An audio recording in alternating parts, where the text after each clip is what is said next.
नमस्कार, हमार छत्तीसगढ़ आप देख रहे हैं और मैं हूं आपके साथ अंशिका पाठक। शुरुआत करेंगे बुलेटिन की रायपुर की खबर के साथ। रायपुर में बड़ा हादसा हो गया। गटर साफ करने के दौरान यह हादसा हुआ है और सफाई करने उतरे 2 लोगों की मौत हो गई है। गटर साफ करने के लिए दोनों ही उतरे थे। तेलीबांधा थाना क्षेत्र का यह मामला बताया जा रहा है। सफाई करने उतरे थे, 2 लोगों की मौत हो गई है। गटर साफ करने के दौरान 2 लोगों की मौत की खबर। दरअसल ये गटर साफ करने के लिए उतरे थे, लेकिन इन्हें जैसे ही ऊपर लाया गया इनकी मौत हो गई। फौरन एम्बुलेंस को कॉल किया गया, एम्बुलेंस मौके पर पहुंची और इन्हें अस्पताल में भी ले जाया गया। उससे पहले ही दोनों की मौत हो चुकी थी।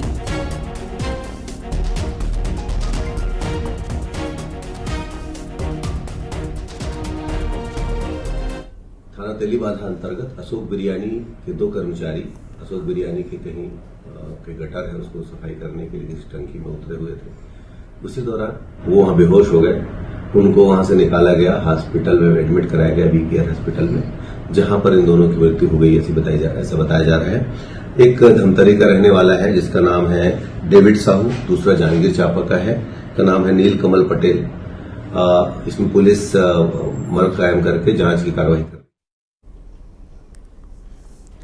तो गटर साफ करने के दौरान ये हादसा हुआ और 2 लोग ऐसे थे, 2 व्यक्ति जो गटर में उतरे थे साफ करने के लिए, लेकिन यहाँ पर उनकी मौत हो गई है। सवाल ये कि क्या दम घुटने से उनकी मौत हुई है या कोई और वजह रही है। और जो इक्विपमेंट्स होते हैं गटर साफ करने के पहले, जिन कपड़ों को पहन के उतरा जाता है गटर में, क्या वो इन्होंने नहीं पहन रखे थे? कई ऐसे सवाल।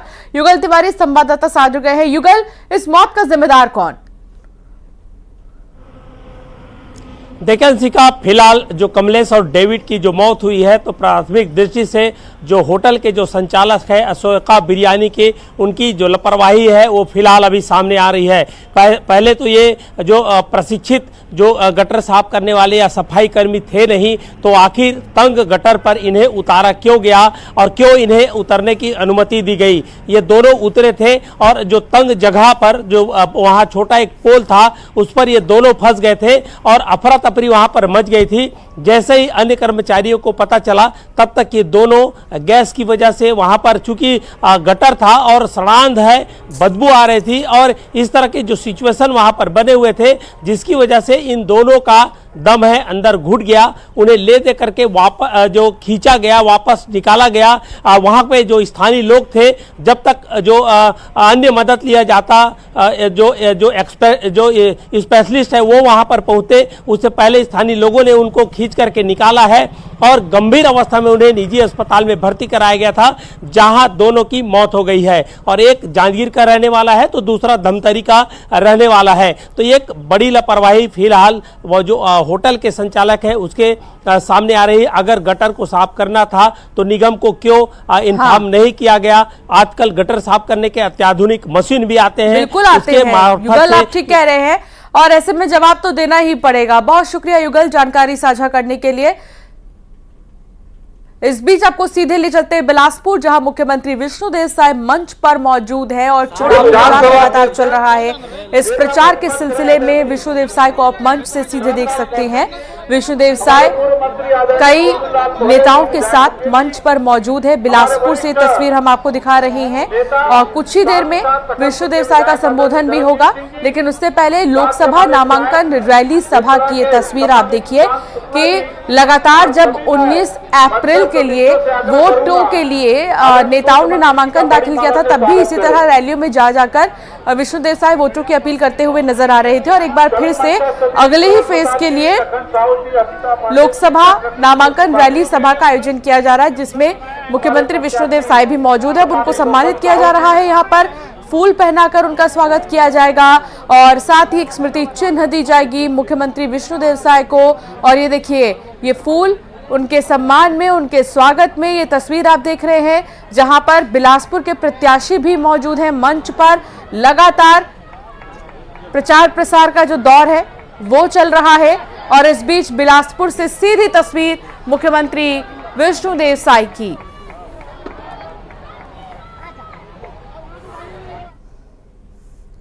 छत्तीसगढ़ में करीब 500 लोग बीजेपी में शामिल होंगे। प्रथम चरण के चुनाव से पहले ही बीजेपी का प्रवेश कार्यक्रम आज है।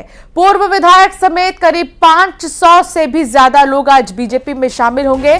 कांग्रेस संगठन से जुड़े बड़े पदाधिकारी भी शामिल होंगे। कुशाभाऊ ठाकरे परिसर में प्रवेश कार्यक्रम होगा। प्रवेश कार्यक्रम में सीएम विष्णुदेव साय भी मौजूद रहेंगे। तो भारतीय जनता पार्टी ज्वाइन करने वालों की संख्या बढ़ती जा रही है और एक बार फिर अब 500 लोग एक साथ बीजेपी में शामिल होंगे।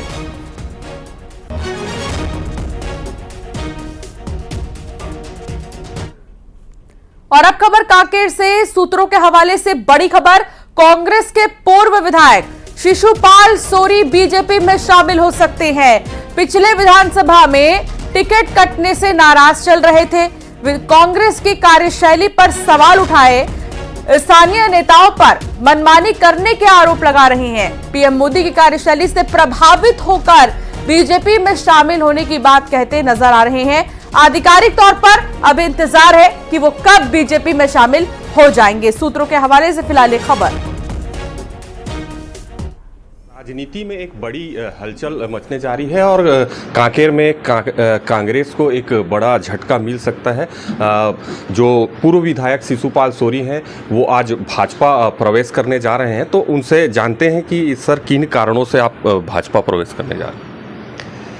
कांग्रेस के गतिविधियों से मैं काफ़ी चुप था। विगत दिनों से मैंने इसको बड़े करीब से महसूस किया कि जिस रीति नीति को लेकर, जिस मूल भावनाओं को लेकर कांग्रेस का गठन हुआ था और आज़ादी के बाद से जो उसमें जनता के प्रति जवाबदेही, अपने कार्यकर्ताओं के प्रति जो सोच था, वो अब दिखाई नहीं पड़ रहा है। उसका मेन कारण ये है कि हर स्तर पे स्थानीय छत्र पैदा हो गए हैं।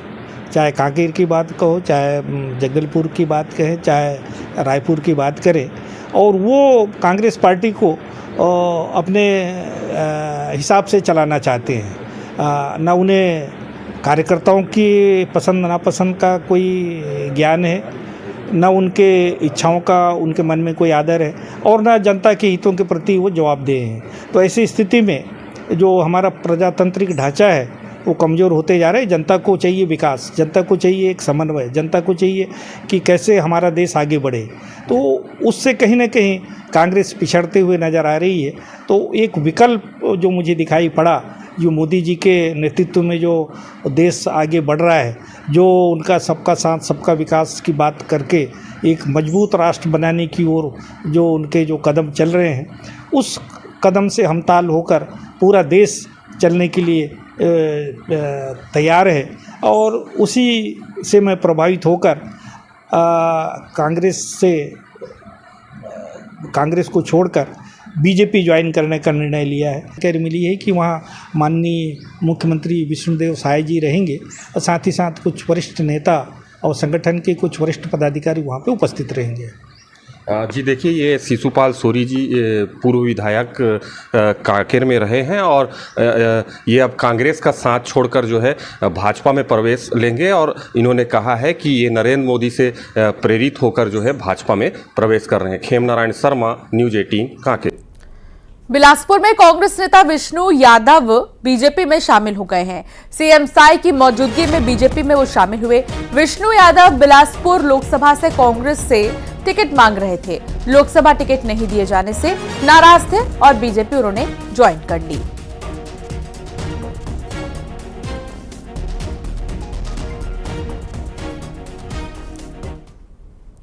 CM Vishnudeo Sai, deputy CM Arun Sao, Dharamlal Kaushik की मौजूदगी में बिलासपुर में बीजेपी के प्रत्याशी तौखन साहू ने नामांकन दाखिल किया।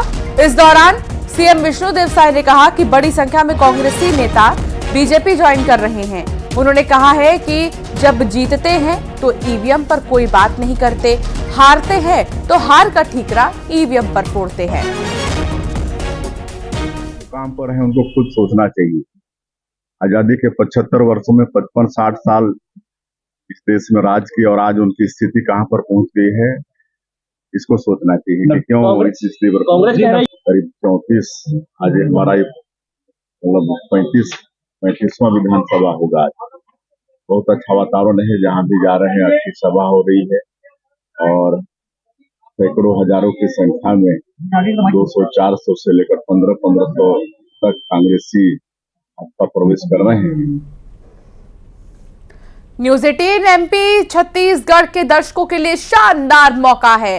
देश प्रदेश दुनिया की हर खबर तो हम आपको दिखाते ही हैं, लेकिन एक खास मौका आपके लिए शानदार गिफ्ट जीतने का।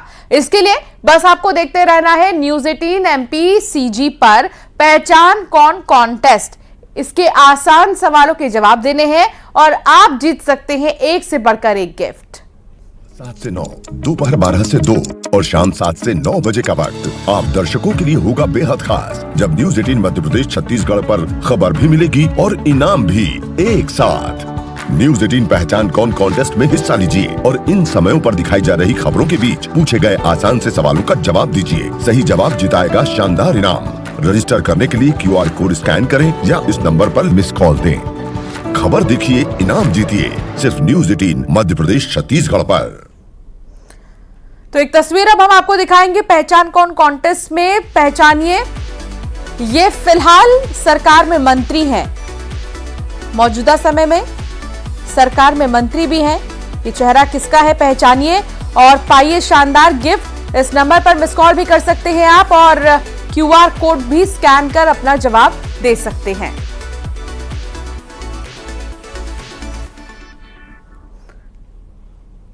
छत्तीसगढ़ में मारे गए नक्सलियों को शहीद कहने वाले बयान पर घमासान मचा हुआ है। कांग्रेस प्रवक्ता सुप्रिया श्रीनेत ने सफाई दी है। उन्होंने बयान को तोड़ मरोड़ कर और काट छांट कर पेश करने का आरोप लगाया है। सुप्रिया ने कहा कि कांग्रेस के नक्सलियों से कोई सहानुभूति नहीं है।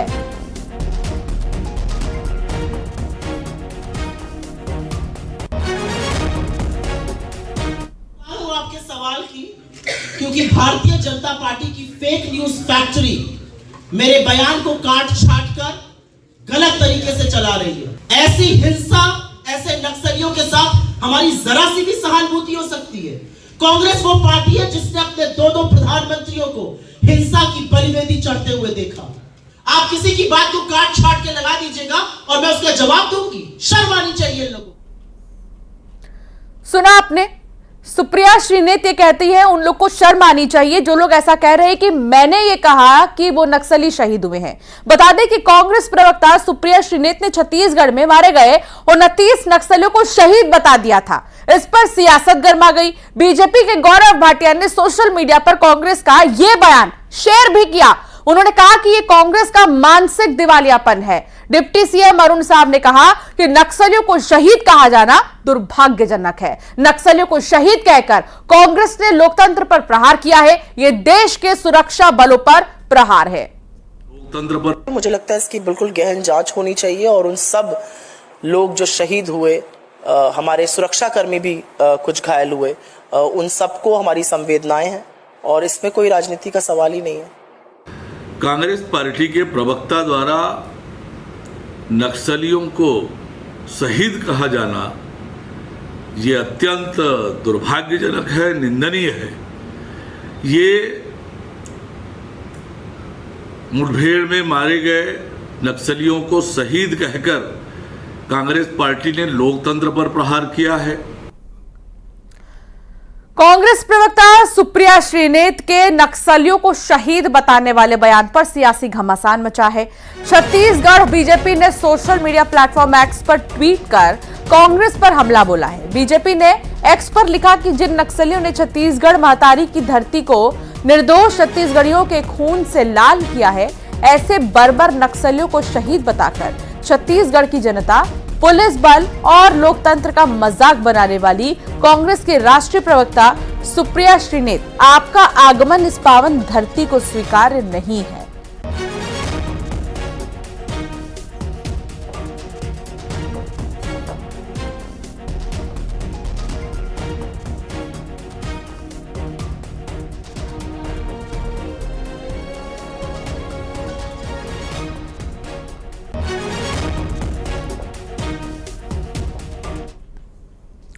बस्तर में बीजेपी के नेता की हत्या पर डिप्टी सीएम विजय शर्मा का बयान आया। उन्होंने कहा कि आखिर बीजेपी के कार्यकर्ताओं की ही हत्या क्यों की जा रही है। मैं भी जानना चाहता हूं कि बीजेपी कार्यकर्ता ही निशाने पर क्यों है। विजय शर्मा ने कहा कि ये नक्सलियों की कायरता है, हर व्यक्ति को सुरक्षा नहीं दी जा सकती। हमारे जवान बस्तर में पूरी मजबूती से सामना कर रहे हैं। मैंने तो कितनी बार मीडिया के सामने कहा है, जब मीडिया मुझसे पूछा करती थी कि बीजेपी के नेताओं की हत्या हो रही है, तो मैं बार बार ये पूछता था कि भाई ये ऐसा कैसे है डिफरेंशिएशन उनके बीच में कि बीजेपी के नेताओं की हत्या हो रही, ऐसा क्यों हो रहा है। मतलब अब इसमें कुछ तुरंत ही कहना तो गलत है, लेकिन बातें तो कुछ इशारा तो कहीं कुछ हो रहा है ना। आगे बढ़ेंगे और बात करेंगे छत्तीसगढ़ में शराब घोटाले को लेकर। आरोपियों की आज पेशी होगी। गिरफ्तारी आरोपियों को ईओडब्ल्यू आज कोर्ट में पेश करेगी। जो गिरफ्तार किए गए आरोपी हैं उन्हें ईओडब्ल्यू आज कोर्ट में पेश करेगी। अनवर ढेबर, अरविंद सिंह और अरुणपति त्रिपाठी को कोर्ट में पेश किया जाएगा। रिमांड की अवधि आज खत्म हो गई है।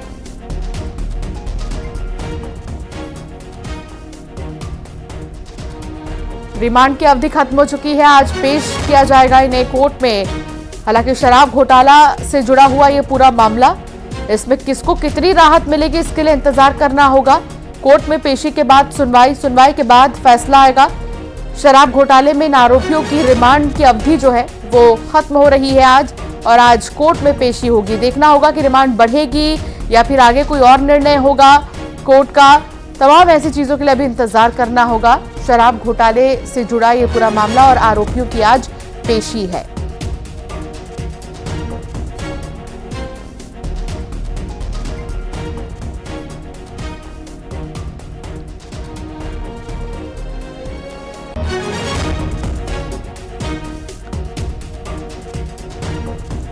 जो आरोपी है शराब घोटाले में, जिनके नाम भी हम आपको बता रहे हैं, अनवर ढेबर, अरविंद सिंह और अरुणपति त्रिपाठी को कोर्ट में पेश किया जाएगा। और कल पहले चरण की वोटिंग होगी। बस्तर सीट पर 11 प्रत्याशी मैदान में है। बस्तर में बीजेपी और कांग्रेस में कांटे की टक्कर है, तो बीजेपी से महेश कश्यप मैदान में है। कांग्रेस से पूर्व मंत्री कवासी लखमा चुनावी मैदान में है। देखना होगा कि कितना दिलचस्प मुकाबला यहां का होने वाला है, क्योंकि पूर्व मंत्री रह चुके कवासी लखमा चुनावी मैदान में है बस्तर से। इसके अलावा बीजेपी से महेश कश्यप, कद्दावर नेता, अनुभवी नेता चुनावी मैदान में है। इसके लिए तैयारियां पूरी हो चुकी है। पहला चरण और एक सीट बस्तर, जहां पर सिक्योरिटी के पूरे इंतजाम है, मतदान केंद्र तैयार है और कल वोट डाले जाएंगे, जिसके लिए अभी से ही जागरूक करने के लिए फर्स्ट टाइम वोटर्स से लेकर तमाम वोटरों को तरह तरह के अभियान चलाए जा रहे हैं। हालांकि कवासी लखमा कांग्रेस की तरफ से चुनावी मैदान में है और महेश कश्यप बीजेपी के प्रत्याशी चुनावी मैदान में है। वैसे तो 11 प्रत्याशी हैं बस्तर सीट से, लेकिन मुकाबला कहा जा रहा है कांग्रेस वर्सेस बीजेपी हो सकता है। हालांकि अब जो तीसरी पार्टियां हैं वो कितना अहम रोल प्ले करेंगी बस्तर के रण में, ये देखना भी बाकी है।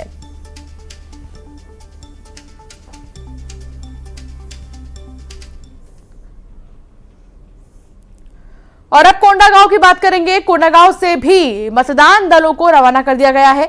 छत्तीसगढ़ में लोकसभा चुनाव के पहले चरण का मतदान कल होना है। जिले में 298 मतदान केंद्र बनाए गए हैं। सुरक्षा बलों के साथ मतदान कर्मियों को मतदान केंद्र भेज दिया गया है।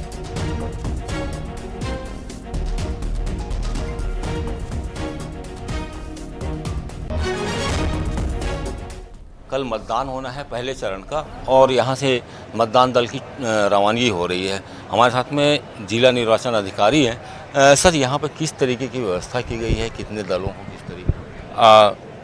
लोकसभा सामान्य निर्वाचन 2024 में कोंडागांव जिले के कोंडागांव विकासखंड और माकड़ी विकासखंड ये बस्तर लोकसभा के अंतर्गत आता है, जिसमें 19 अप्रैल को जो है मतदान है। यहाँ पे आज 18 अप्रैल को सभी जो मतदान दल हैं उनको रवाना किया जा रहा है। 2 दल हमारे 17 अप्रैल को जो है हेलीकॉप्टर के माध्यम से रवाना किए गए थे। शेष दल आज सभी जो है सुबह सामग्री प्राप्त कर रहे हैं, ईवीएम मशीन प्राप्त कर रहे हैं। उसके बाद अपने निर्धारित रूट के अनुसार अपने अपने मतदान केंद्र पे जाएंगे और कल अपने मतदान का निर्विवाद संपन्न करेंगे। आपके माध्यम से मैं जिले के सभी मतदाताओं से अपील करना चाहूँगा कि अपने मताधिकार का प्रयोग अवश्य करें। चुनाव का पर्व है, देश का गर्व है। सर, जिस तरीके से कुछ इलाके अपने जो ज़िले में संवेदनशील भी हैं, तो वहाँ पर सुरक्षा व्यवस्था से लेके बाकी व्यवस्थाओं को सुरक्षा के दृष्टिकोण से पुख्ता कदम उठाए गए हैं। पर्याप्त सुरक्षा व्यवस्था सभी मतदान केंद्रों पे और समस्त जिले के अंतर्गत बनाई गई है ताकि भय मुक्त एनवायरनमेंट में जो है चुनाव को संपन्न कराया जा सके। सर, महिला कर्मचारियों की भी ड्यूटी लगी है, तो उनको सेफ जोन पर रखा गया है। और पिंक बूथ कितने बने होंगे? 10 संगवारी मतदान केंद्र बनाए गए हैं जो कि पूरी तरह से महिला कर्मचारियों के द्वारा मैंड हैं। इसके अतिरिक्त 5 युवा मतदान केंद्र हैं और 1 दिव्यांग मतदान केंद्र है जो कि दिव्यांगजनों के द्वारा संचालित होगा। जो इसको भी जो है पूरे जिले भर में रखा गया है, तो ताकि और इसके अतिरिक्त 10 आदर्श मतदान केंद्र भी हैं जहाँ पे कि जो है आदर्श मतदान केंद्र की सुविधाएँ जो है वो उपलब्ध हैं। ये थे जिला निर्वाचन अधिकारी जिन्होंने कहा कि मतदान की पूरी तैयारी कर ली गई है और यहाँ पर दिव्यांग से लेकर युवाओं के लिए भी अलग बूथ तैयार किया गया है। न्यूज़ 18 के लिए कोंडागांव से विवेक श्रीवास्तव। तो लोकसभा चुनाव के पहले चरण में कल बस्तर सीट पर वोटिंग होगी। सुबह 7 बजे से दोपहर 3 बजे तक मतदान होगा। वोटिंग की तैयारियां पूरी हो चुकी हैं। दंतेवाड़ा जिले में शांतिपूर्ण मतदान के लिए पर्याप्त सुरक्षा बल तैनात किए गए हैं। दूर दराज के इलाकों से और संवेदनशील जगहों पर कड़ी सुरक्षा के बीच मतदान कर्मियों को रवाना किया गया है। नक्सल प्रभावित बस्तर में शांतिपूर्ण चुनाव करना एक बड़ी चुनौती है।